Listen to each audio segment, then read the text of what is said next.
오미크론 변이와 확진자 증가세는 결국 일상 회복을 잠시 멈추게 했습니다. 연말을 앞두고 다시 거리 두기가 시작됩니다.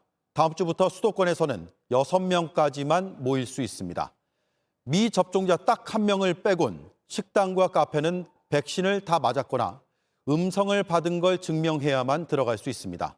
일상으로의 복귀는 5주 만에 이렇게 제동이 걸렸습니다. 먼저 박민규 기자입니다. 정부는 지난 월요일 방역대책 발표 때 거리 두기를 예고만 했습니다. 억제가 되지 않는다면 저희는 좀 더 힘을 모아서 더 좀 강화된 어떤 거리두기 수단을 고려할 수도 있을 것입니다. 그런데 그 뒤 하루 확진자가 5천 명을 넘어섰고 오미크론 변이도 퍼졌습니다. 결단을 더 미룰 수 없게 된 겁니다. 방역 조치를 강화하지 않고서는 현재 방역 상황을 안정시키기 어렵다고 판단하였습니다. 먼저 모임 인원을 수도권은 10명에서 6명으로, 비수도권은 12명에서 8명으로 줄였습니다. 다음 주부터 4주 동안 시행합니다. 영업시간을 다시 줄일지는 두고 보기로 했습니다. 생업과 민생 경제에 미치는 영향이 큰 점을 고려하여 이번 조정에서는 제외하였습니다.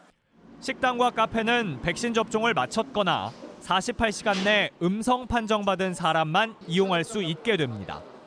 다만 접종을 안 했더라도 혼자 밥을 먹는 건 가능하고 일행 가운데 유일한 미접종자라면 예외로 인정합니다. 식사나 끼니를 좀 해결해야 되는 필수 시설 성격을 좀 고려한 유일한 예외 조치입니다. 이 밖에도 방역 패스 적용 시설을 학원과 영화관, 공연장, 스터디 카페 등으로 넓혔습니다. 계도 기간 일주일을 거칩니다. 내년 2월부터는 12세에서 18세 청소년에게도 방역 패스를 적용합니다. 사실상 비상계획을 발동한 겁니다.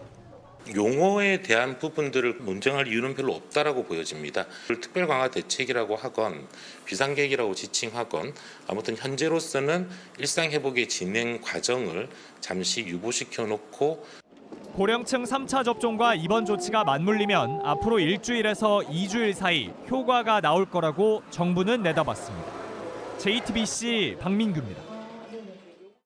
거리두기 강화를 사흘 앞둔 금요일 저녁 서울 번화가로 가보겠습니다. 홍대 거리에 조소희 기자가 나가 있습니다.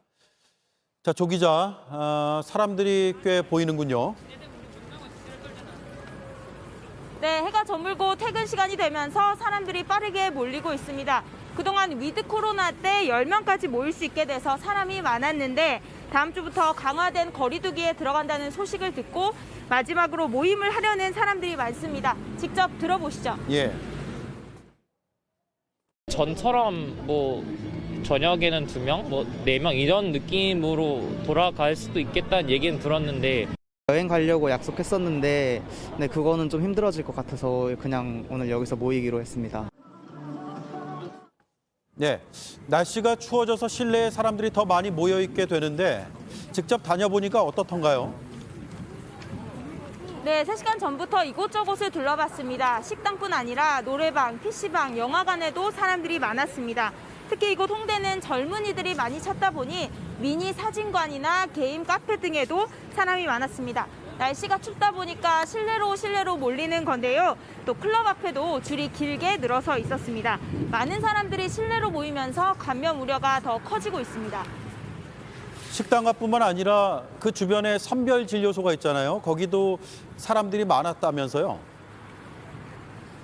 네, 이곳 홍대 앞에도 선별진료소가 있습니다. 조금 전인 오후 7시까지 운영했는데 줄이 길게 늘어서 있었습니다. 확진자가 늘면서 검사를 받으려는 사람들도 는 겁니다. 모임을 하러 나왔다가 급하게 검사를 받으러 간 사람도 있었습니다.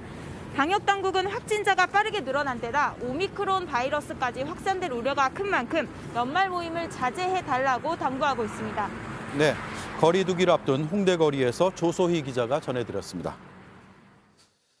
벌써부터 송년회를 줄줄이 취소하는 시민들도 있습니다. 고된 시간을 버텨서 반짝이나마 회복을 기대했던 식당들은 허탈해하고 있습니다. 정원석 기자입니다. 정부의 인원 제한 조치가 발표된 뒤 서울 강남의 한 식당가를 찾았습니다. 식당가는 그야말로 울상입니다. 워낙 코로나 확산세가 심해지다 보니까 어느 정도 예상은 했다곤 하지만 실제 모임 취소 등 그 여파가 피부로 느껴지는 상황이라고 하는데요. 한번 얘기를 들어보겠습니다. 지금 내내 취소 전화 받고 있는 상태입니다. 그래요? 다음 주, 다다음 주 예약 잡혀있던 거. 10명까지 모일 수 있는 줄 알고 송년회를 잡았다가 6명으로 줄자 취소하는 사람들이 많아졌습니다. 당장 이번 주부터 여파가 있었다는 식당들도 있습니다. 저번 주에 엄청 많았거든요. 예. 그거 다 취소됐어요. 이번 주는 아예 그냥 예약을 안 하시는 거예요. 실제 한 식당의 장부를 봤습니다. 여기가 몇 명이죠? 6명. 예. 여기가 10명. 예. 6명. 이렇게 다 취소. 완전히 취소예요.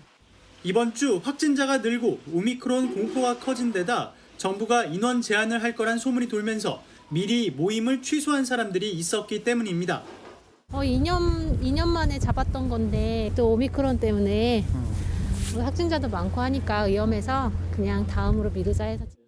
한국외식업중앙회는 입장문을 내고 인원 제한은 연말 매출을 기대하던 외식업계에 찬물을 끼얹는 처사라며 이번 조치로 입는 손실에 대해 실질적인 보상을 해달라고 밝혔습니다.